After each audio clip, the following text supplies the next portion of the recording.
Imaginez un instant, chaque décision que vous prenez, chaque opportunité que vous laissez passer, n'est pas simplement le fruit du hasard, mais de votre peur. Oui, cette peur invisible, silencieuse, qui s'infiltre dans votre esprit et vous empêche de prendre des risques, de vous lancer, de devenir riche. Napoleon Hill, le maître du succès et de la pensée positive, nous met en garde. La peur est l'ennemi numéro 1 de la richesse. Aujourd'hui, je vais vous révéler comment elle vous maintient pauvre et surtout comment la surmonter. Restez jusqu'à la fin, car ces secrets peuvent changer votre vie. 1. La peur comme barrière invisible. La peur ne se manifeste pas toujours par une terreur soudaine ou un cri d'alarme. Elle agit plus souvent comme un brouillard silencieux et persistant qui enveloppe l'esprit, obscurcissant la vision du futur et engourdissant la volonté d'agir. Dans l'œuvre séminale de Napoleon Hill, la peur est présentée non pas comme un accident émotionnel, mais comme une construction mentale rigide qui s'érige entre l'individu et son potentiel de richesse. Cette barrière est invisible car elle se déguise en prudence, en réalisme ou en sagesse apparente, nous murmurant que le moment n'est pas propice ou que les risques sont trop élevés, alors qu'en réalité, elle ne cherche qu'à maintenir le statu quo sécurisant de la médiocrité. Pour comprendre comment cette barrière fonctionne, il faut réaliser que l'esprit humain est un émetteur et un récepteur de vibrations.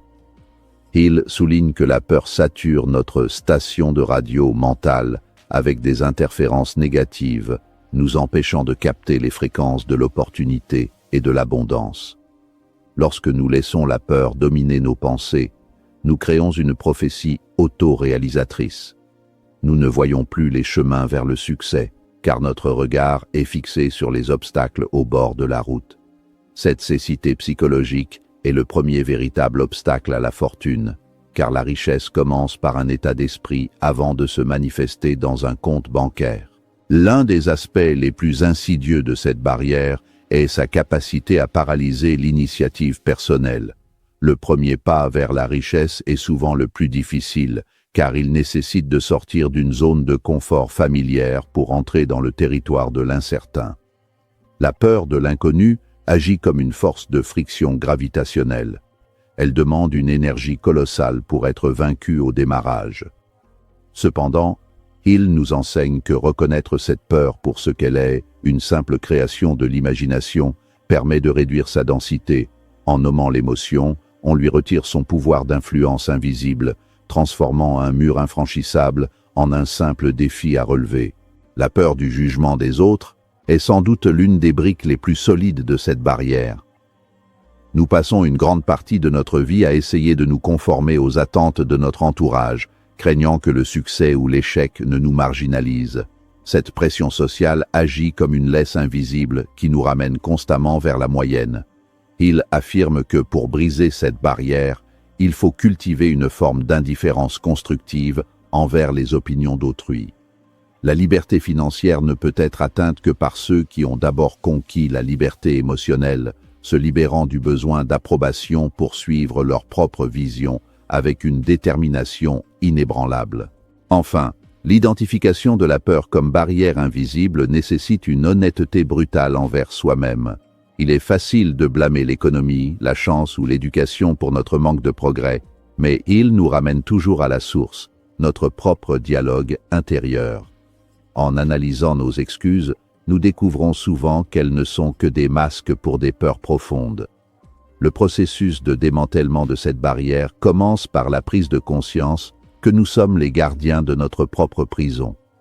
Une fois que l'on accepte que la peur est une illusion que l'on entretient, on acquiert la clé pour ouvrir la porte et marcher vers la prospérité. 2. Les types de peurs qui vous appauvrissent. Napoleon Hill a identifié 6 peurs fondamentales qui, tel un poison lent, sapent l'ambition humaine et condamnent l'individu à une vie de privation. La première, et sans doute la plus dévastatrice, est la peur de la pauvreté. C'est un paradoxe cruel.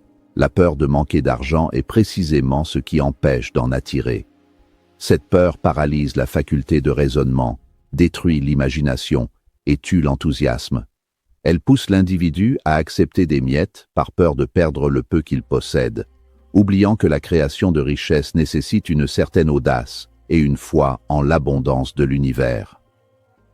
Vient ensuite la peur de la critique, un obstacle majeur à l'innovation et à l'entrepreneuriat. Beaucoup de fortunes n'ont jamais vu le jour parce que leur créateur potentiel craignait les moqueries de ses voisins ou les remontrances de sa famille. Cette peur prive l'individu de son initiative et détruit son originalité. Hill explique que le désir de plaire à tout le monde est le chemin le plus court vers l'échec. En craignant la critique, nous cédons le contrôle de notre destin financier à des spectateurs qui n'ont souvent aucun intérêt pour notre réussite, restant ainsi enchaînés à des normes qui ne favorisent pas l'ascension exceptionnelle. Les peurs liées à la santé et au temps, la peur de la maladie, de la vieillesse et de la mort, jouent également un rôle crucial dans l'appauvrissement.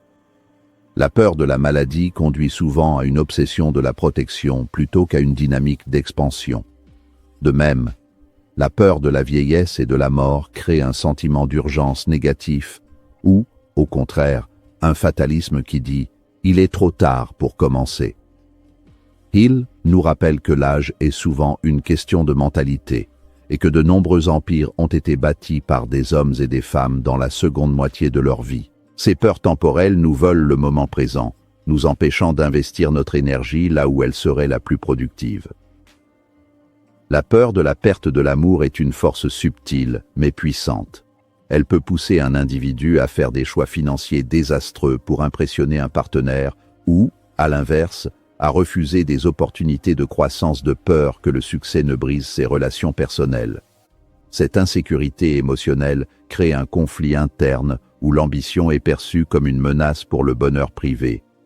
Il souligne que pour atteindre la véritable richesse, il faut une harmonie entre les aspirations matérielles et les besoins affectifs, sans que l'un ne devienne l'otage de l'autre par peur du rejet. Comprendre ces types de peurs est essentiel car elles ne se présentent jamais seules, elles s'entremêlent pour former un filet complexe. En identifiant quelles peurs dominent notre paysage mental, nous pouvons commencer à déconstruire les comportements d'auto-sabotage. Hill nous exhorte à faire un inventaire honnête de nos pensées.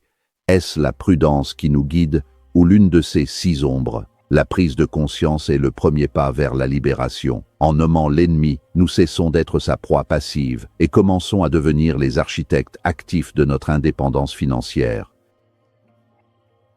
3. La peur et la procrastination. La procrastination est souvent perçue comme un simple défaut de gestion du temps ou un manque de paresse, mais Napoleon Hill la démasque comme étant le bras armé de la peur. Chaque fois que nous reportons à plus tard une décision cruciale, un investissement nécessaire ou le lancement d'une idée novatrice, nous ne faisons pas que gagner du temps, nous cédons du terrain à l'insécurité.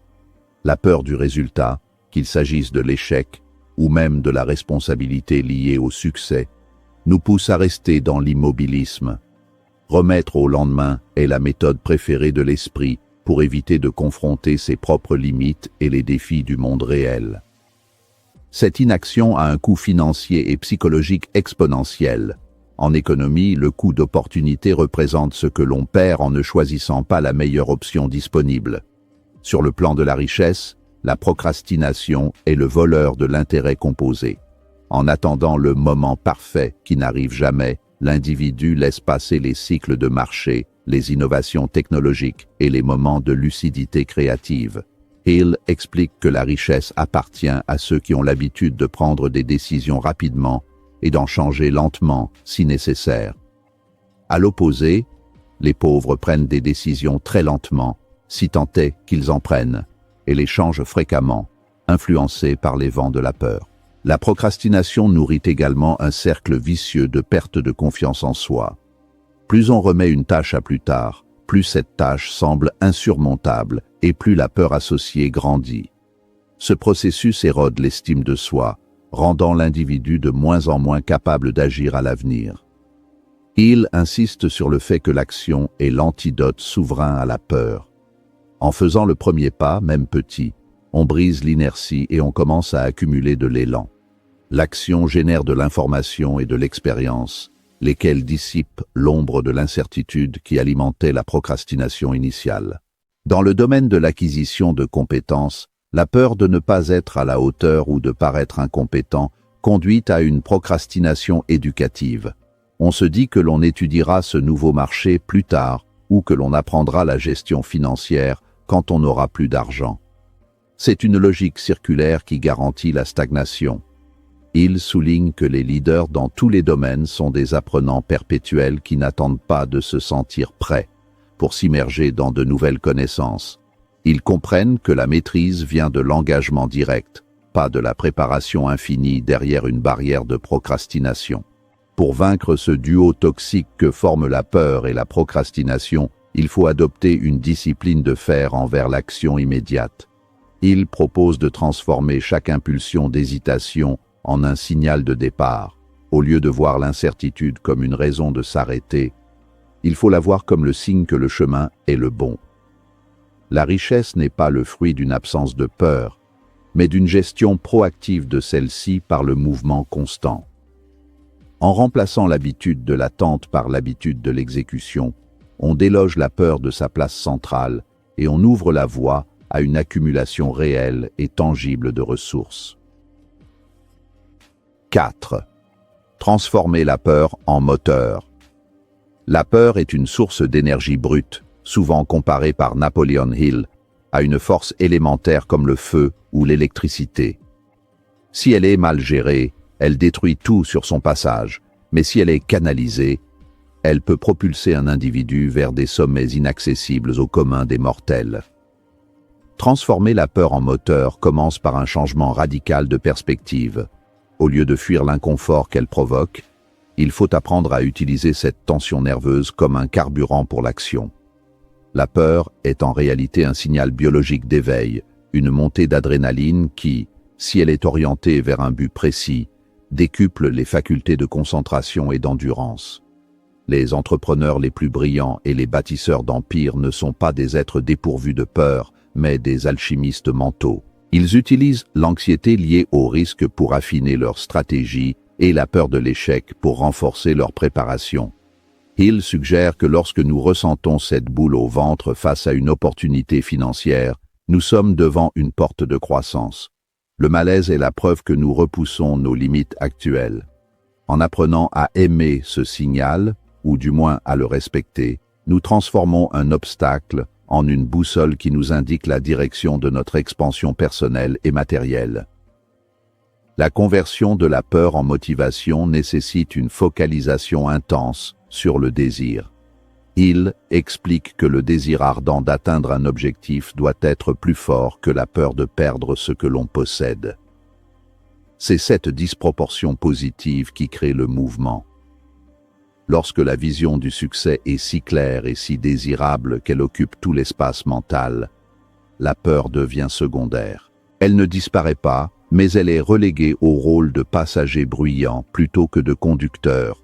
Cette dynamique permet d'utiliser l'énergie de l'inquiétude pour alimenter la persévérance, transformant chaque non ou chaque revers en une raison supplémentaire de réussir.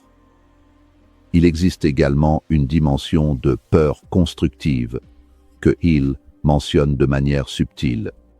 La peur d'une vie de médiocrité ou la peur de ne pas réaliser son plein potentiel peut être un moteur bien plus puissant que n'importe quelle récompense immédiate.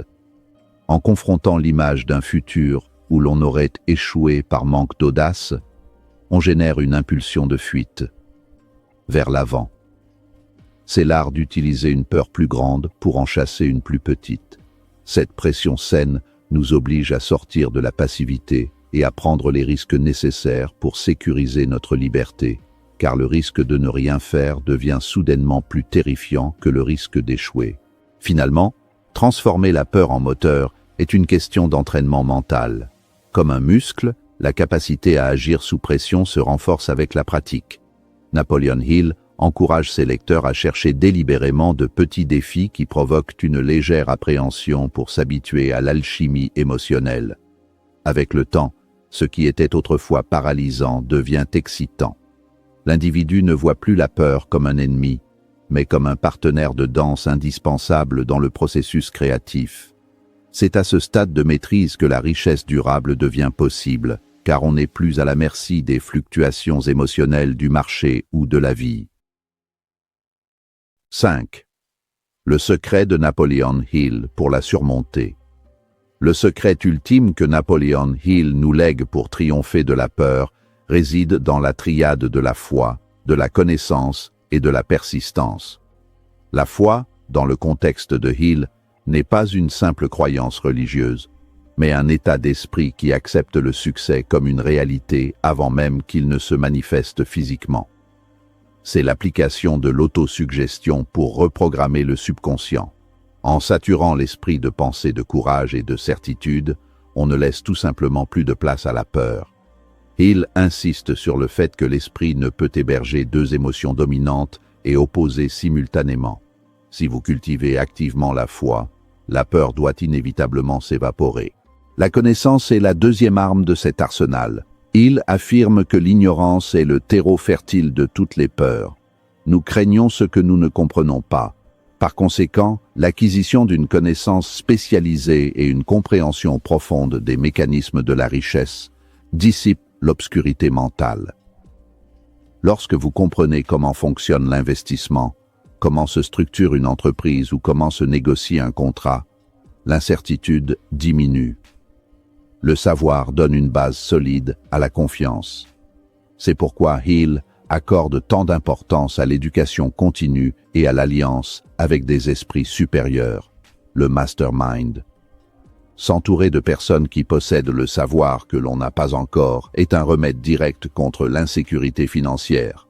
La persistance est le tempérament de l'acier dans la philosophie de Hill. C'est la capacité à maintenir le cap malgré les preuves contraires, les critiques et les échecs temporaires. La peur gagne quand nous abandonnons. Elle perd dès que nous décidons de continuer. La persistance transforme la peur en une simple nuisance passagère. Hill explique que chaque échec porte en lui le germe d'un avantage équivalent, mais que seul celui qui persiste assez longtemps peut voir ce germe s'épanouir. Cette résilience n'est pas innée, elle se construit par la répétition d'actes courageux et par l'adhésion stricte à un plan bien défini, qui sert de garde-fou quand les émotions vacillent. Un élément central du secret de Hill est l'importance du but défini. Avoir un objectif clair, écrit et brûlant agit comme un phare dans la tempête des peurs quotidiennes. Lorsque vous savez exactement où vous allez et pourquoi vous y allez, les distractions liées à la peur perdent de leur emprise. Le but défini aligne toutes vos énergies mentales et physiques, créant une sorte de tunnel de protection. La peur de l'inconnu disparaît car votre futur est déjà tracé dans votre esprit. Il suggère que l'homme qui possède un but puissant possède une immunité naturelle contre les doutes qui paralysent les masses, car sa vision est plus réelle pour lui que sa situation actuelle. En conclusion, surmonter la peur, selon Hill, n'est pas un acte héroïque isolé, mais une discipline quotidienne de l'esprit. C'est un choix conscient de nourrir sa mentalité positive et de rejeter les influences négatives, qu'elles viennent de l'intérieur ou de l'extérieur.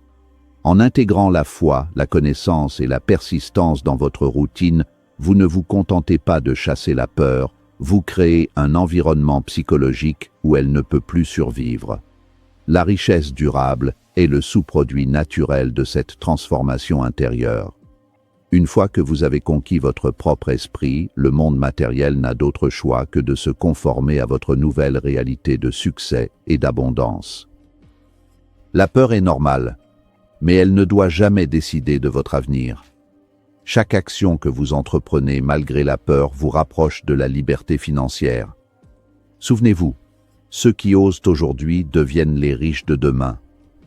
Commencez dès maintenant à identifier vos peurs et à les transformer en force. La richesse n'attend que vous.